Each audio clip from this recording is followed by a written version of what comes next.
Kalau kita menginginkan hal yang besar, ingin menjadi istri dari Taehyung,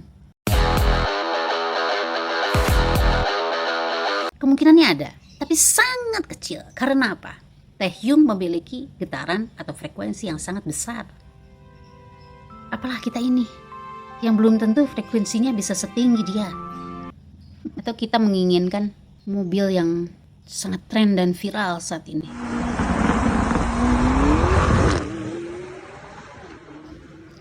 Kemungkinan itu bisa saja terjadi. Allah itu maha kaya. Gak ada yang gak mungkin di dunia ini. Ketika itu tidak terjadi, artinya kita baca secara energi bahwa energi mobil tersebut lebih besar vibrasinya daripada kita. Cuman mau ngasih tahu aja kalau law of attraction itu udah kita pakai dari dulu.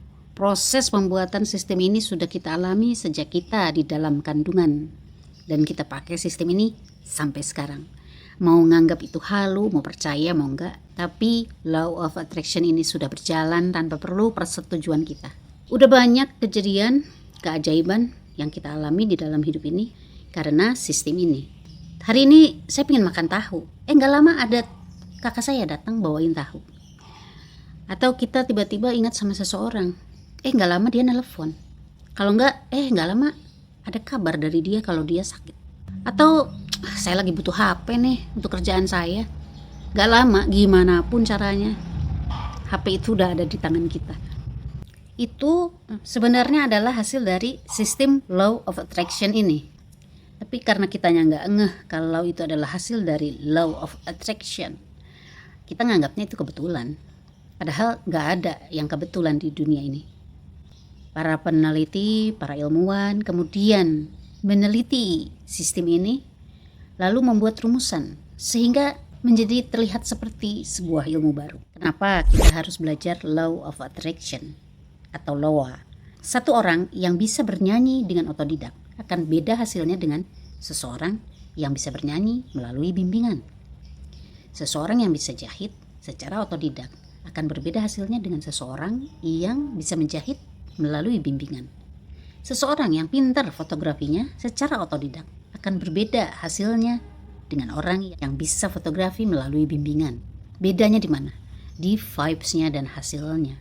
Hasilnya akan lebih terarah dan maksimal. Begitupun ketika kita menjalankan law of attraction. Hasilnya akan lebih terarah dan maksimal dalam memenuhi kebutuhan dan keinginan-keinginan kita. Yang bikin LOA ini bukan manusia, tetapi sang pencipta.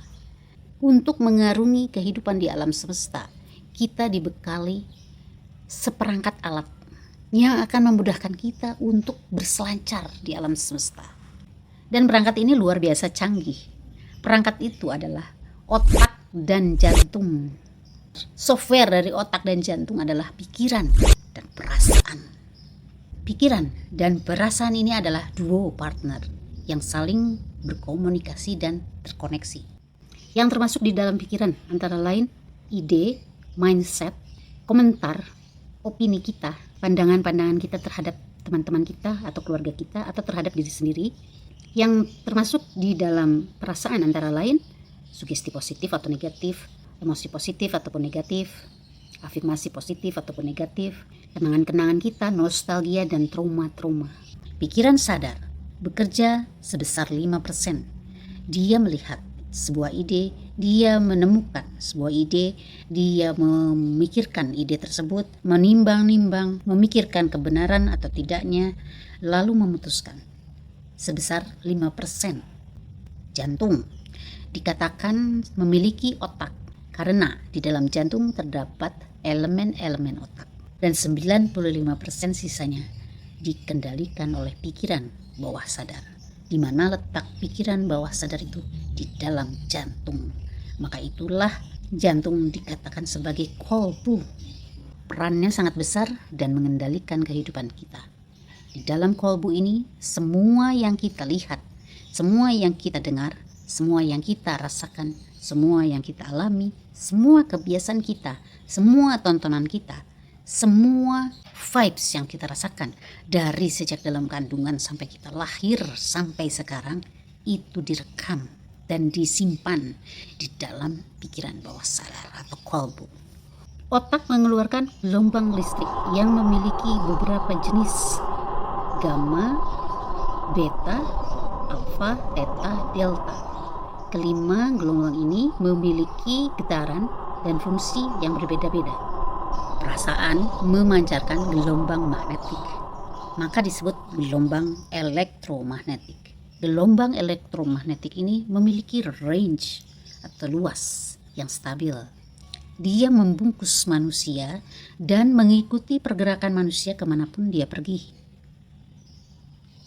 Gelombang elektromagnetik ini bergetar, mengeluarkan getaran. Itu yang disebut dengan vibrasi. Besar kecilnya getaran yang dikeluarkan disebut dengan frekuensi. Kesemua perangkat inilah yang disebut dengan energi. Manusia adalah energi, begitupun alam semesta, termasuk ruang kosong dan benda mati. Maka kita sebagai energi hidup di dalam pusaran energi. Maka pahami soal energi ini, karena kita sedang berselancar di dalamnya.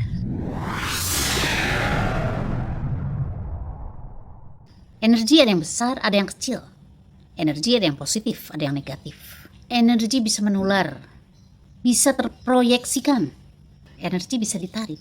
Kalau kita bisa menarik energi orang lain, kita pun bisa ditarik energinya oleh orang lain dengan frekuensi yang sama atau yang lebih besar. Energi bisa saling menolak, energi bisa bersinergi, energi bisa dirasakan, energi bisa ditransfer, energi bisa dibuang.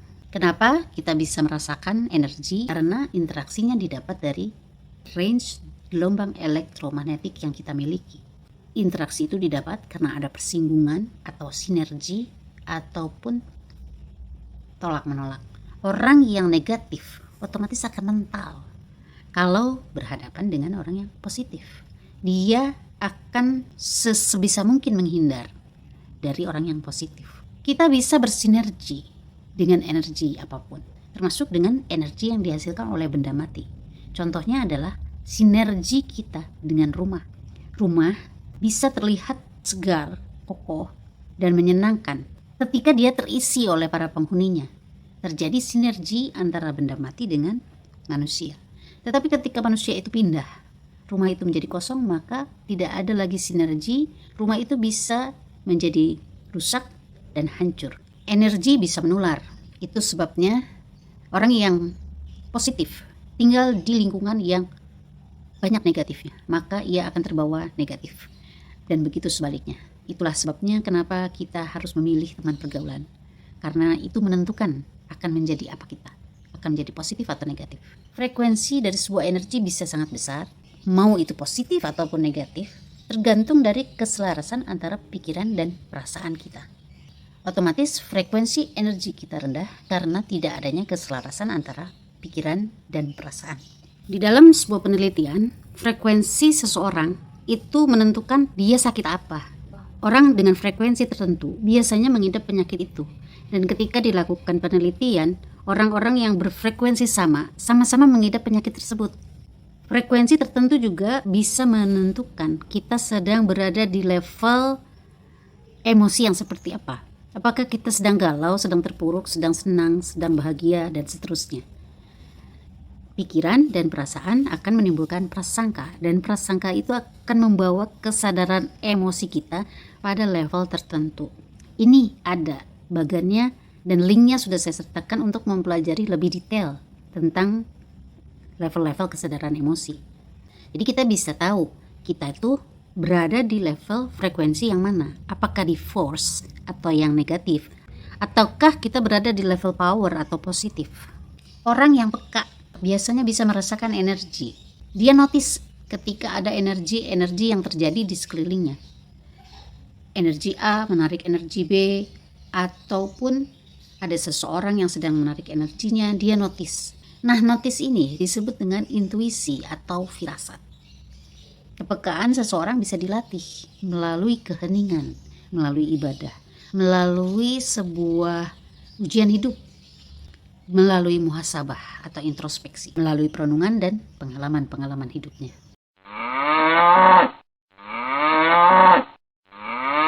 Baru setelah kita tahu apa sih, seperti apa dan bagaimana perangkat kita, pertanyaannya adalah bagaimana cara menggunakannya. Yang pertama harus kita lakukan adalah menuliskan keinginan yang kita fokuskan. Fokus di sini artinya pikiran dan perasaan kita selaras. Maka energi akan terpusat di fokus ini. Yang termasuk di dalam keinginan kita, misalnya perubahan situasi, peningkatan kinerja, ataupun keinginan kita terhadap benda-benda. Yang kedua adalah melengkapi keinginan-keinginan tadi dengan doa, ikhtiar atau tindakan, visualisasi dan konsistensi. Sugesti dan afirmasi termasuk ke dalam doa yang harus kita ucapkan secara berulang. Kenapa berulang? Supaya pikiran bawah sadar kita bisa merekam itu sebagai suatu hal yang betul-betul diinginkan. Ikhtiar atau tindakan dilakukan di sekitar keinginan-keinginan yang kita fokuskan tadi. Dan kita lakukan secara konsisten. Kenapa harus konsisten? Supaya pikiran bawah sadar kita merekam itu sebagai sebuah kebiasaan. Lakukan visualisasi secukupnya yang berkaitan dengan keinginan-keinginan kita tersebut dengan konsisten. Kenapa harus konsisten? Supaya pikiran bawah sadar kita merekam itu sebagai sebuah keinginan yang benar-benar diinginkan. Visualisasi bagusnya dilakukan pada saat kita berada di gelombang alfa atau theta. Kenapa harus di gelombang ini? Karena gelombang theta adalah sebuah gelombang yang pas untuk merekam atau menginstal sebuah pemikiran, visualisasi, ataupun kebiasaan yang baru. Tapi visualisasinya yang kayak gimana dulu, harus yang positif dan bertujuan. Setiap malam pada saat kita mau tidur, kita bisa mendengarkan instrumen yang rileks yang bisa mengantarkan kita pada gelombang theta. Lalu kita mulai visualkan apa saja keinginan kita. Kalau saya biasanya sambil mendengarkan musik, sambil memvideoklipskan bayangan-bayangan tentang diri saya yang sedang menikmati apa yang sudah saya inginkan. Ketika saya ingin menjadi orang yang disenangi, banyak temannya, damai dengan keluarga, banyak hartanya, bisa melakukan ini itu dengan segala kebahagiaan, maka saya visualisasikan itu di dalam musik tersebut setiap malam sebelum tidur. Sampai akhirnya saya tertidur. Lakukan kegiatan ini seperti nafas, artinya sudah masuk ke dalam schedule kita, ke dalam nafas kita dan ritme kehidupan kita. Konsisten melakukan hal-hal ini akan menghasilkan vibrasi dan vibes yang baru. Dan ini akan disodorkan oleh pikiran bawah sadar kepada pikiran sadar sebagai sesuatu hal yang sangat sering dilakukan. Pikiran sadar notice dan akan menembakkan sinyal pemikiran tersebut ke alam semesta. Energi-energi di alam semesta yang sefrekuensi dengan sinyal yang ditembakkan, maka akan berhamburan datang untuk memenuhi pemikiran tersebut. Kegiatan ini saya sebut narik. Sekarang kita harus tahu bagaimana caranya supaya kita bisa membuat sistem ini berjalan dengan lancar. Perhatikan ini, frekuensi energi yang tinggi biasanya lebih mudah terdeteksi oleh energi lain di alam semesta. Frekuensi energi yang rendah biasanya sulit terdeteksi oleh energi lain di alam semesta. Berdasarkan patokan ini, maka pastikan frekuensi energi kita selalu berada dalam keadaan positif dan tinggi. Hal itu bisa terjadi bila pikiran dan perasaan kita berkualitas. Pikiran dan perasaan yang berkualitas didapat dari terpenuhinya 3 tubuh kita, yaitu tubuh fisik, sukma, dan roh. Ketika kebutuhan 3 tubuh ini terpenuhi secara positif, maka pikiran dan perasaan kita juga akan berkualitas. Hal ini akan membawa kita kepada kesadaran emosi yang tinggi dan otomatis frekuensi getaran kita meningkat. Selain frekuensi yang tinggi, frekuensi ini juga harus selalu on agar bisa selalu terdeteksi. Artinya, frekuensi getaran yang tinggi harus dalam keadaan stabil. Kestabilan ini bisa didapatkan dari niat yang kuat, optimisme, keyakinan, dan konsistensi. Berlatih kekuatan pikiran dan perasaan. Semakin sering berlatih menarik energi, semakin sering energi yang bisa ditarik, artinya kekuatan pikiran dan perasaan kita insya Allah semakin kuat. Pastikan mindset kita, opini kita, pandangan kita terhadap orang lain, komentar-komentar kita, dan sikap-sikap kita positif dan sesuai dengan syariat. Karena terkadang nasib seseorang bisa tergantung pada apa yang kita komenkan. Misalnya kita selalu underestimate sama dia, maka 10 orang yang berpikiran seperti itu akan membuat kinerjanya akan tetap berada dalam posisi seperti itu. Butuh sekitar 20, 30, 40, 50 orang yang berpikiran positif kepadanya, maka kinerja dia bisa berubah. Pastikan tidak ada trauma atau vibes negatif, kebiasaan buruk, kenangan buruk yang masih bersemayam di dalam pikiran bawah sadar kita.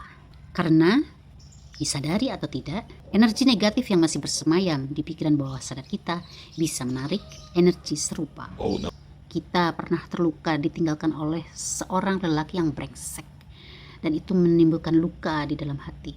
Tanpa disadari, hal itu akan menarik hal serupa dan kita akan bertemu dengan orang yang serupa walaupun casingnya berbeda.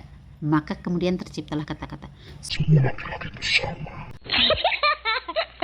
Dan untuk merubah kebiasaan-kebiasaan buruk, pemikiran-pemikiran kita yang salah, atau sikap-sikap kita yang salah, atau vibes yang salah, perubahan itu harus kita lakukan secara konsisten. Karena sebelumnya vibes negatif, pemikiran buruk, kebiasaan buruk itu tercipta juga secara konsisten. Maka perubahan ini insya Allah akan merubah energi-energi yang kita tarik nantinya. Di luar syarat-syarat ini artinya bermasalah dan bisa menyebabkan kegagalan di dalam menjalankan sistem ini. Yang harus digarisbawahi adalah bahwa sistem ini dibungkus oleh takdir dan keriduan juga izin dari Sang Pencipta. Bisa saja sesuatu hal yang sangat kita inginkan tidak terjadi karena Sang Pencipta lebih tahu apa yang kita butuhkan. Semoga sukses.